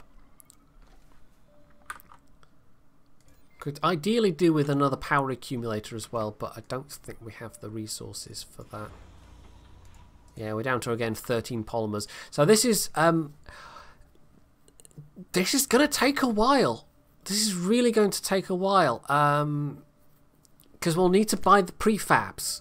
And to buy the prefabs to make these things, we're going to need to export precious metals. So actually we're going to need, having said we'll build the metals, the metals mine as a priority, we're going to need the rare metals thing basically set up at the same time, because we will need the money. We are going to need to export to get the money to buy the prefabs, because otherwise we're waiting on the technology to drop and we can't keep things going long enough, and we need the money to get the prefabs, and we're also going to need the money to just buy extra bits before we get the prefabs, as it were, because already, you know, we can see here, you can mouse over and it gives you this tooltip of your production versus your daily usage. And the one that doesn't particularly give you an accurate view is food production versus food consumption, because we'll see once the colonists arrive, which they have done, food production is done, like some food production happens on a daily basis, other food production it happens on the basis of, like, you know, it will take X number of days for a crop to finish. So yeah, it's a bit kind of like, you know, the game doesn't seem to be particularly good at telling whether you're in deficit or not in terms of food production, and you just have to watch the number for a while and see if it's going up more than it's going down. Right, so it's just within the edge of the thing. Right, so first colonists, hooray! We've got there with about 20 minutes left to go. Well, on the stream anyway. So you have to spend 10 days just keeping these colonists alive. I don't know what happens if they die. Presumably you get a penalty in terms of, like, less colonists want to come to the planet. I don't know. But yeah, so what we're going to do is milestone achieved. Slow the speed down a little bit. And where's our new colonists have arrived? Okay, we can actually get the RC rover over there and help get those drones to help out with the construction of these buildings. So colonists have arrived. Here they all are, running all over the place. You can't pick the exact mix. You can't say I want X number of security people, X number of you know, doctors, I want X number of engineers and miners or geologists. It doesn't work that way, annoyingly. So yeah, it's a bit kind of unpredictable in that regard. You would think, you know, you're setting up the first Mars colony, you think you could hand pick at least the first rocket, but later on you get the ability to build buildings that will train people, essentially. So we're down 18, so we're going to build another panel, and oh, I've put that the wrong way around, because you can kind of more efficiently space them, basically. And okay, that rover there is helping build things, so that's fine. Who do you buy from? You're basically buying from your sponsoring agency. So in this case, I guess we're sending our money back to Paradox, who at this point have become a, you know, global rocket building / industry, heavy industrial / you know, mining concern. Yeah, it's a bit. I mean, it doesn't really matter who you've set your sponsoring agency as, beyond the bonuses or the malices that it gives you. We might build another recharge station here, actually.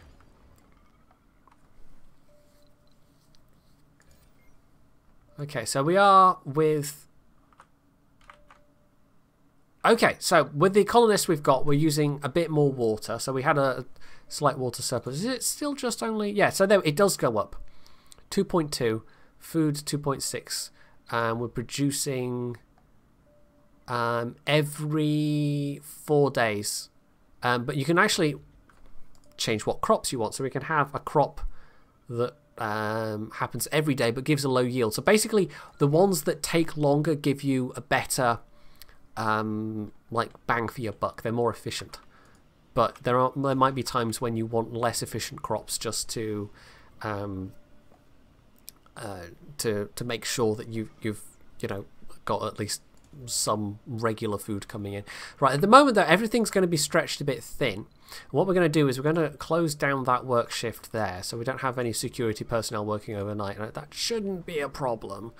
We can also, and this is extremely like Tropico, we can close out specific work slots. So not only can we, I mean, I've already said it's a bit of a blunt instrument, the priority, but you can kind of fine-tune it a little bit by like closing the workspaces, so that you can have, yes, there's X number of people working in these shifts, but you don't have, like, you can try and balance who's working where a bit better, essentially, is what I'm ham-fistedly trying to say. Right, we should have enough we don't have any production of concrete at the moment, but we should have enough stockpiled. Oh, hello. Okay, well, that was a meteor. Didn't actually hit anything, but we didn't have any warning of that. We should have. We have our sensor tower. And it didn't actually hit anything, so that was a little bit lucky. Yeah, so, apart from power, we're all right at the moment. And what we can do, temporarily, is open up the Stirling generator. Sector scanned. Anomaly found. Select a sector to scan. There's a whole bunch of anomalies, a whole bunch of water over there as well. Low. Right, low on resources, machine parts. So this is actually going to be a problem, because the things that require machine parts to function, i.e. the wind turbines, I think, and also concrete extractors, there's possibly other things we have as well, or is it just those two? No, it's just those two. Once they malfunction, they're just going to entirely stop working. Ah, the water extractor as well. That's really going to be a problem. So what we can do is we can actually change the priority, so we get this rocket fueled and going back to Earth, because we're going to need to buy more machine parts. But we can also, yeah. So this is, I mean, this is the part where it does become more difficult, is you've got a lot more juggling of resources to do. So we're going to need rare metals to send back. We'll probably set the metals extractor as a low priority and set the rare metals extractor as a high priority, because we're going to need cash. We're going to need to buy more things, basically. You can kind of, there is a starting option. One of the sponsors is called Space Y. I think that's a normal difficulty one. So yeah, there is a reference to SpaceX. The rockets don't look any different there. The rockets always look the same. Right, so that's just a single work shift. We're actually going to set that as a low priority for now. Or we can set it as a medium priority, but set it so... Oh, no. Set it so we've just got one person working there. So we've got a slow trickle of metals coming out of the metals extractor. And then once the rare metals extractor is built, we can give that a higher priority. But we also want the farms to have... We'll actually set the farms to high priority. It's difficult at the moment because we've only got the 12 people, so we're kind of having to stretch our resources pretty thinly. God, if that breaks down, that'll be a real problem. We won't be able to get any rockets back because we won't have any fuel production. So we absolutely need to get some rare metals exported. We don't have to wait for a rocket to fully fuel up before we can export metals. We can kind of like send it back with only like say 10 or so, or whatever. Milestone achieved. Yeah. Right. What was I doing? Oh yeah, rare metals depot. So let's build a rare metals depot there. So we've analysed one anomaly. That one's quite close by. There's There's a whole wealth of water and concrete over here, which is quite useful. That might be... Is that metals? Yes, those are all metals. You can find polymer deposits on the surface as well. Yeah, there we go. They are really quite rare. So it's mostly metals deposits. Right, new text available. Produced foods. 8 days before the founder stage is finished. Right, so we can... that's nearly done, which is going to be super useful. I don't know if that will immediately cut down the amount I need for the current rockets, but we can maybe... that one actually would be quite useful for the next one. Just by having Explorer drones, you get a bonus amount of research. So that will speed up research. I think we'll actually choose that one for our next queue, or queued item. Right, so that one's nearly fueled. That one I've set it to low priority, so it won't be getting fueled. And oh, we can't finish that because we don't have the machine parts. Damn. That's a problem. We can... Okay, we can decommission. We're going to have to decommission the wind. Oh, that still only gets me one machine part, and we can't decommission the fuel refinery. Can we do... Oh, we can't decommission the water extractor because everybody dies. Okay, this is a big problem. The Explorer made a thorough scan of the anomaly site, but couldn't find any... Yeah, I think I might have just, like, hit a brick wall in terms of being able to continue. Yeah. I don't know. I could have, I guess, gotten more machine parts on that last rocket I ordered. That's a bit of an issue. Okay, we're just going to have to wait for this rocket to go back to Earth and then order more machine parts and hope that the colonists don't die in the meantime. Because, yeah, we have a bit of a deficit right now. How are we doing for water storage? Okay, what we can do is we can build more water storage in preparation for this thing shutting down, which it probably will do. Well, I mean, it definitely will do, because once it breaks, we won't have any additional water storage. Research complete. So I'm going to kind of slightly distribute these out a little bit, so if something goes horribly wrong. Oh, there we go. So they only cost 80 fuel. So they should now... Okay, that's fine. They should now take off the excess fuel from that particular rocket. I hope. Or are we just sending this back with extra fuel? Nope, they're not taking it off, so I guess we just send that back with the extra fuel. Okay, that's a very minor, I don't know, bug, oversight, whatever you want to call that. Anomaly analyzed. Right, so... hey, Mars crowdfunding. Okay, this is a tech that gives you a one-time only thing, so we'll actually do that as our... you know what, we'll... oh, didn't mean to... Yeah, okay, so we'll reshuffle the technologies, I guess. God, what were even the other ones that we had selected? That one's going to be useful. Fungal farm... I don't know. We'll figure something out. Anyway. So, we'll bring the rover back to charge up because it'll need to... If it runs out of power, we can basically send this rover to recharge it. As long as you've got more than one rover, it's fine. So, yeah, we're waiting for that to get back to Earth, and then we're going to have to use what little bit of cash we have left to get more, basically. Oh, we can also close that down, so we're... getting a bit less power, but it's also not costing us... Vehicle battery low. Cable fault reported. Right, so that's fine. That is going to get back. That's all right. So we've got some food going. For the first time, someone's been born already. Born on Mars. Well, there we go. It's truly a unique miracle. So we actually now have 13 of 28. Now we haven't built any yet, but there are special buildings specifically for children. So the nursery and the playground. So what we can do is we can actually build the nursery and the playground, because otherwise children just take up a normal residential slot. There are also schools, but we won't build a school because schools take up quite a lot of space. So for now we'll build a nursery and a playground, which, I mean, the playground is just a recreation area, basically.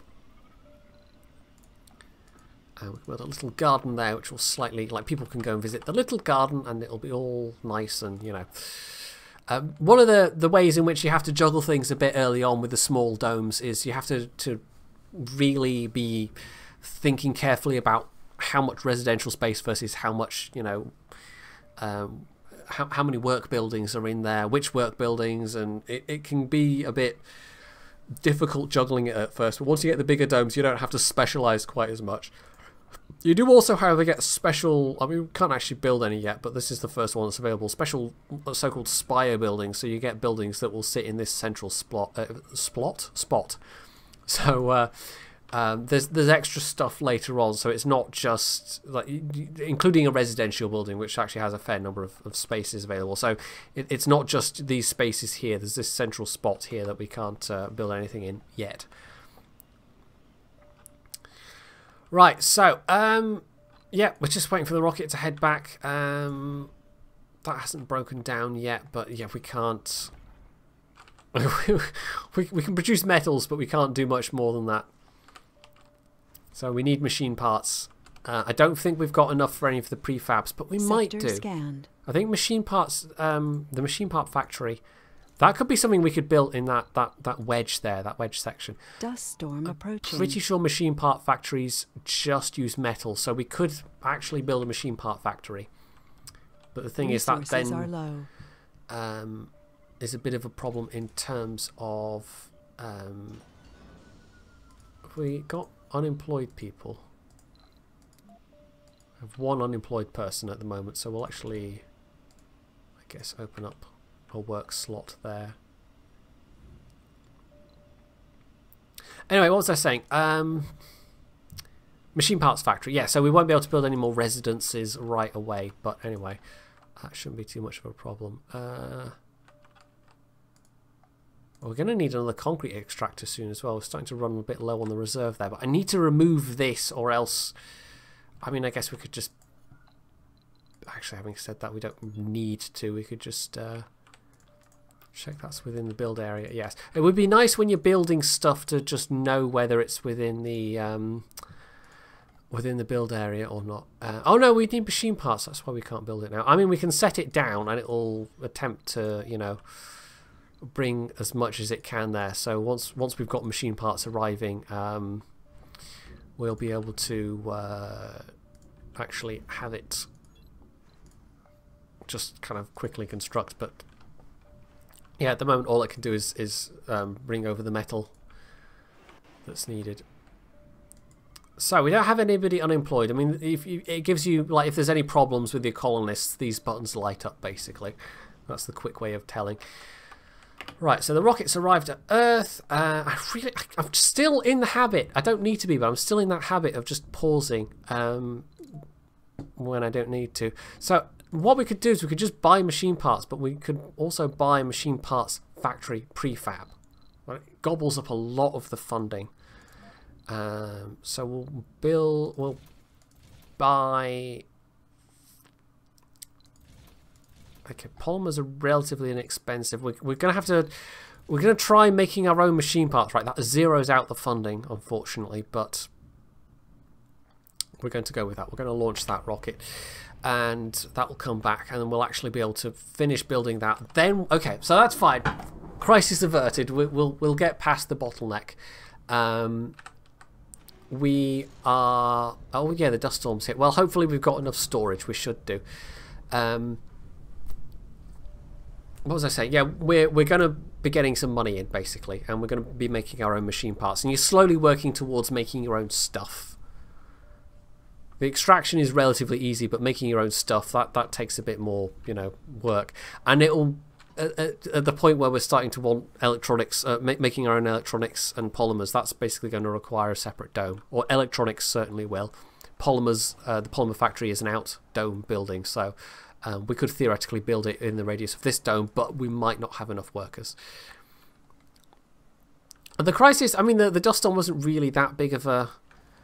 Can we open up the Stirling generator in a dust storm? That'll offset the power.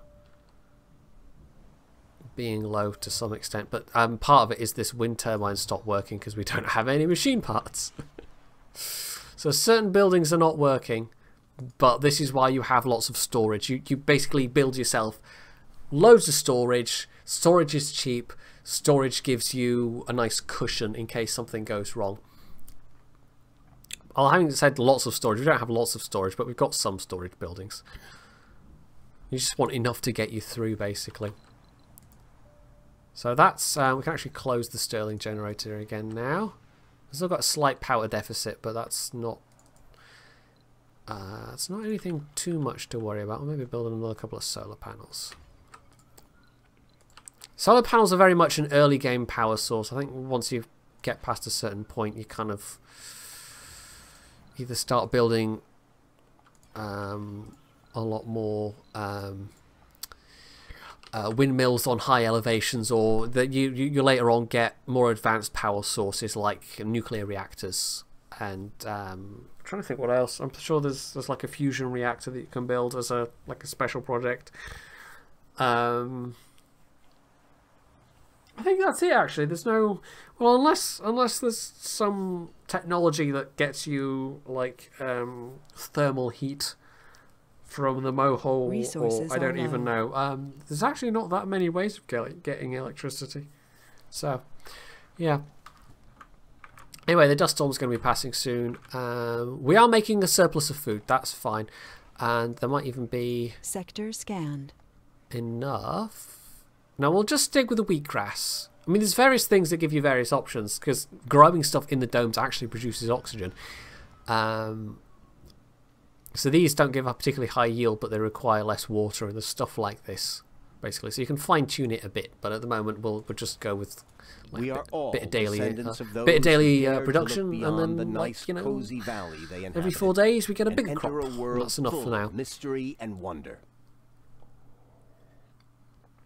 So every so often it'll give you these kind of like ongoing missions. So analyze 30 anomalies at Sol 100. So one I had in the first game was like was it 50 technologies by Sol 40, for example, and you kind of get, well, not bonuses exactly, but you get.